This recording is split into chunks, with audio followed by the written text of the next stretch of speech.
Ассалаумағалейкум, құрметті ағайын. Эфирде мен Қуаныш Есетов, әдеттегідей теңіз көлігі саласының келесі жаңалықтарымен. Соңғы бейнеде мен сізге елімізге кеме жасау жөндеу нысаны судай қажет екенін айтқан едім.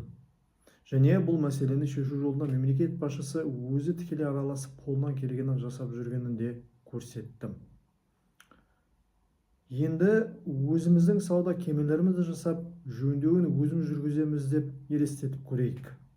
Осы кемелерді пайдаланып, біз өзіміздің жүктерімізді және транзиттік жүктерді тасымалдаймыз. Қайда тасымалдаймыз? Каспийдің Қарамағаш жағалауына, Махачкала, Баку және Иран порттарына. Ең көп жүк ағымы Баку портына бағытталған. Бакуден жүк әдетте Әзербайжан мен Грузия арқылы Шығыс Қара теңіз жағалауындағы грузин порттарына немесе Грузиядан Түркияға өтеді. Бұл Ақтау, Құрық порттарынан Қара теңіздің шығыс жағалауына дейін созылатын орта дәліздің бір бөлігі. Дегенмен Бакуден Армения арқылы өтетін тағы бір жол бар. Бірақ Әзербайжан мен Армения арасындағы қақтығысқа байланысты белгілі бір себептерге лайық бұл жол соңғы жылдары жабық болған еді. 2025 жылдың 8 тамызында Америка Құрама Штаттарының басшысы Дональд Трамп Әзербайжан басшысы Ильхам Алиев пен Армения премьер-министрі Никол Пашинянның қатысуымен саммит ұйымдастырған еді өзінің астанасы Вашингтон қаласында. Әзербайжан мен Армения басшылары әскери текетірестен бас тарту туралы декларация қол қойған еді. Және ерекше назар TRIP, Trump Route for International Peace and Prosperity, яғни халықаралық бейбітшілік пен өркендеуге арналған Трамп бағытына декларациясына қол қойған еді осымен қоса. Бұл Әзербайжанның негізгі аумағын Арменияның оңтүстік аймақтары арқылы Нахчыван автономиялық республикасымен байланыстыруға арналған стратегиялық көлік және энергетикалық дәліз. Нахчыван Әзербайжан елінің негізгі аумағынан бөлінген бір өңірі батыста. Яғни Нахчыван мен Әзербайжанның арасында Армения. Бұл жол Әзербайжанның сол Нахчыван аумағын негізгі ұлы Әзербайжанға байланыстырады. Бірақ бұл бәрі емес, себебі Нахчыван Түркиямен шекаралас. Яғни ол Түркияның айналасындағы теңіздер мен порттары арқылы бүкіл әлемге шыға алады. Басқаша айтқанда, бұл орта дәліздің оңтүстік тармағы. Жалпы алғанда бағыттың тармақтары неғұрлым көп болса, соғұрлым жақсы. Бұл кез келген жүк тасымалдаушының өз жүктерін жөнелтуге көбірек мүмкіндіктері бар екенін білдіреді. Өкінішке орай, Қазақстан және біздің орталық Азия аймағымыз тұтастай алғанда ашық теңіздер мен әлемдік мұхит жағалауынан өте алыс. Тіпті еліміз ресми түрде мұхиттан ең алыс орналасқан мемлекет болып саналамыз. Сондықтан біздің еліміз, Қазақстан және бүкіл орталық Азия аймағы сыртқы әлемнен және жаһандық нарықтармен байланысу үшін бір ғана жолға сүйене алмайды. Көп бағытты мемлекет болу тек саясатта ғана емес, сонымен қатар экономика мен көлік логистикада бірнеше билік орталықтар арасында тепе-теңдікті орнату көп жағдайда бізге таңылған таңдау болып табылады. Император Наполеон кезінде айтқандай, география дегеніміз бұл тағдыр, яғни қалай және қай жерде сенің мемлекетің орналасқан, дәл соған сенің болашағыңда байланысты болады. Орта дәліздің бұл оңтүстік тармағы Қазақстан, Әзербайжан, Армения және Түркия арқылы өтеді. Бізге бүкіл жер орта теңізін, ал кеңінен алғанда таяу шығысты, оңтүстік Еуропаны және солтүстік Африканы ашады. Сонымен қатар Суэц канал арқылы өту бүкіл Үнді мұхитында бізге алақандай ашып береді. Сіз байқадыңыз ба, құрметті ағайын, соңғы жылдары алыс Африка елдерімен елімізге келетін жоғарғы мәртебелі қонақтардың саны өте көбейді. 2023 жылы 27-28 қарашада Того Республикасының президенті Фор Эсозимна Гнасингбен Қазақстанға ресми сапарымен келген еді. Конго Республикасының президенті Денис Сассо Нгессо 2024 жылы ресми сапарымен бізге келіп кетті.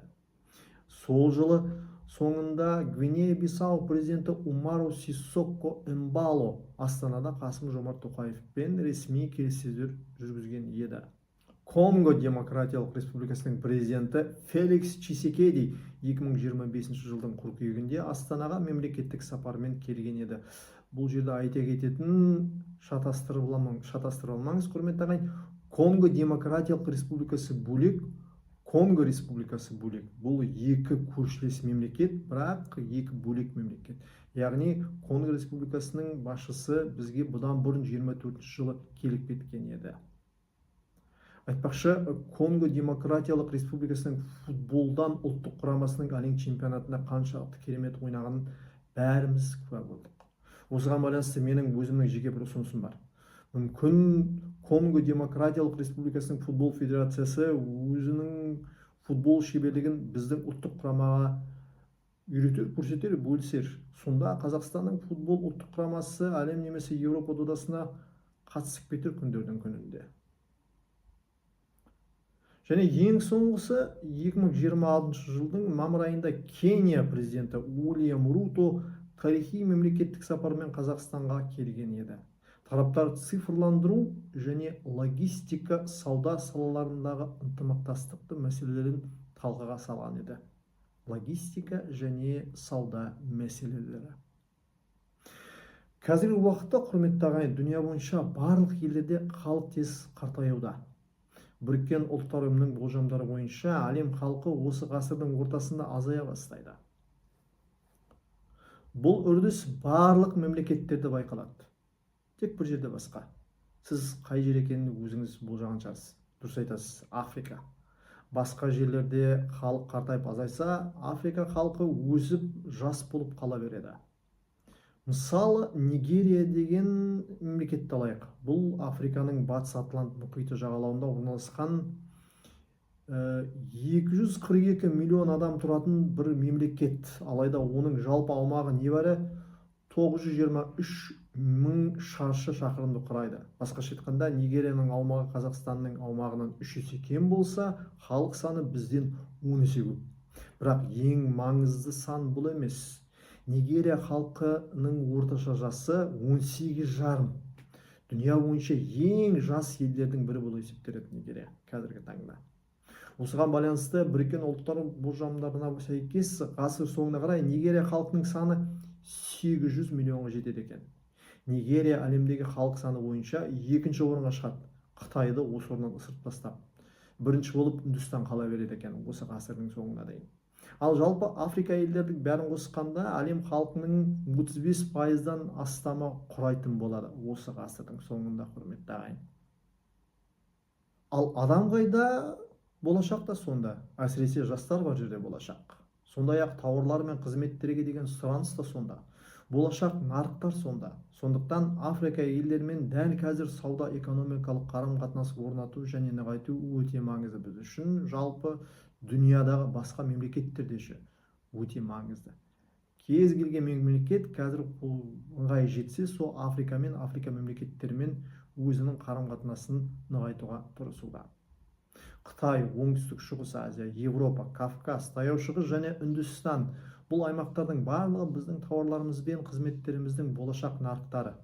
Және бізде тапшы және жетіспейтін тауарлар мен қызметтердің көздері болып табылады. Сондықтан біз ішкі және транзиттік жүктерді тасымалдау үшін порттар мен сауда кемелерін салып жатырмыз және көлік дәліздерін тек жақын болашаққа ғана емес, сонымен қатар ұзақ мерзімді перспективаға 15, 20 және 30 жылға және одан да ұзақ мерзімді перспективада дайындалуымыз қажет болып тұр, құрметті ағайын. Трамп өткізген саммит және трип келісімі, яғни Трамптың халықаралық бейбітшілік пен өркендеу бағыты тек Кавказ бен Таяу Шығыстағы Американың ықпалын нығайтып, кеңейтіп қана қоймайды. Орта дәліздің бұл оңтүстік тармағы Әзербайжан мен Армения арасындағы бейбітшілік пен сенімін нығайтады. Сонымен қатар, Қазақстан мен барлық орталық Азия елдері үшін ең алдымен біздің отандық сауда кемешілігіміз үшін жаңа мүмкіндіктерді ашады, құрметті ағайын. Қысқаша, бүгінгі теңіз көлігі саласының жаңалықтары осы. Сізбен бірге болған Қуаныш Есетов. Лайк басамыз, каналға тіркелеміз, құрметті ағайын. келесі кездескенше аман дендеріңіз сау болыңыз.